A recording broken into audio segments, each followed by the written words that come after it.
Em 1982, o oceanógrafo Robert Ballard foi convidado pela Marinha dos Estados Unidos para uma missão secreta: encontrar 2 submarinos nucleares que haviam naufragado no Oceano Atlântico na década de 60. Os militares americanos estavam de olho no mini-submarino não tripulado desenvolvido por Ballard para explorar águas profundas, o robô Argus. Ballard viu na proposta a chance de realizar um sonho: encontrar o Titanic. O oceanógrafo e o vice-almirante Niels R. Thunman fecharam um acordo em 1982. Pelo acordo, Ballard poderia procurar o transatlântico naufragado em 1912 se encontrasse antes os submarinos nucleares Scorpion e Thrasher. Thrasher é o nome, em inglês, de um tipo de tubarão com uma longa nadadeira caudal. O submarino media 85 metros de comprimento e foi lançado ao mar em 1960.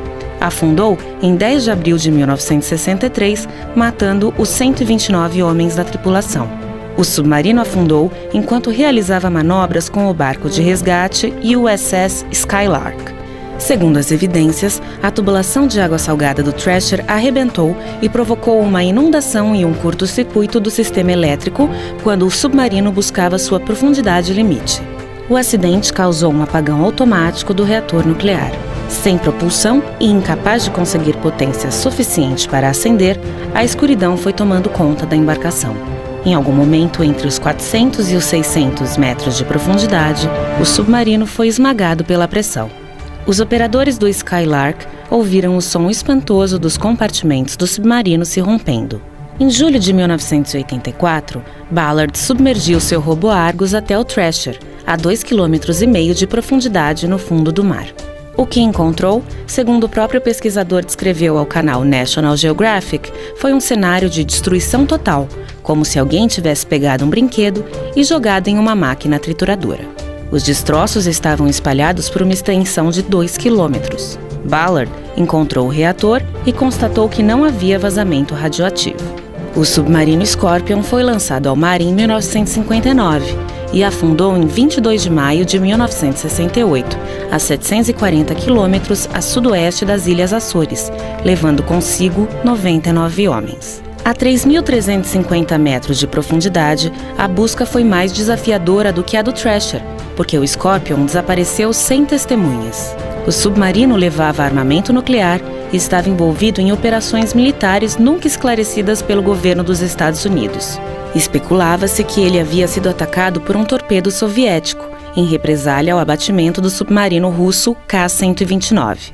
Ballard chegou ao Scorpion em julho de 1985 e encontrou uma cena similar à do Thrasher.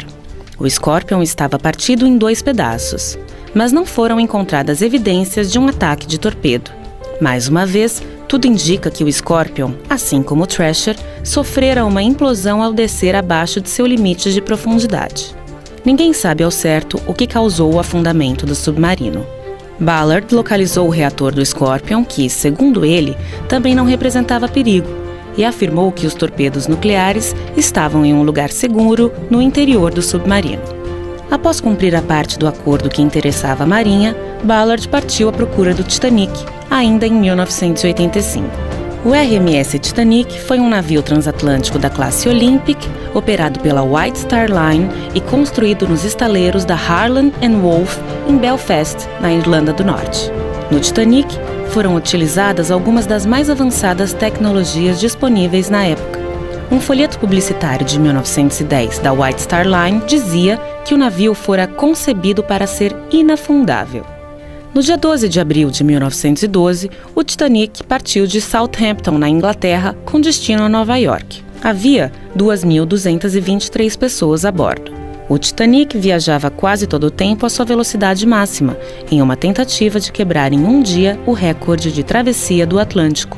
Em 14 de abril, às 23 horas e 40 minutos, um iceberg foi avistado à sua frente. O Titanic navegava a 21 nós e não pôde mudar sua trajetória a tempo de evitar uma colisão.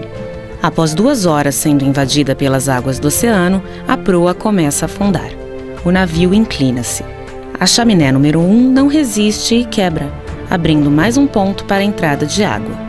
Com a proa submersa e cheia de água e a popa do navio elevada acima do mar, aumenta a tensão próxima ao meio do barco. A estrutura não resiste e começa a partir-se.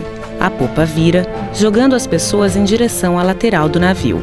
Proa e popa ficam ligadas apenas pelo fundo do casco. As duas partes se rompem completamente. A proa segue afundando. A popa ainda flutua por um instante e começa a afundar.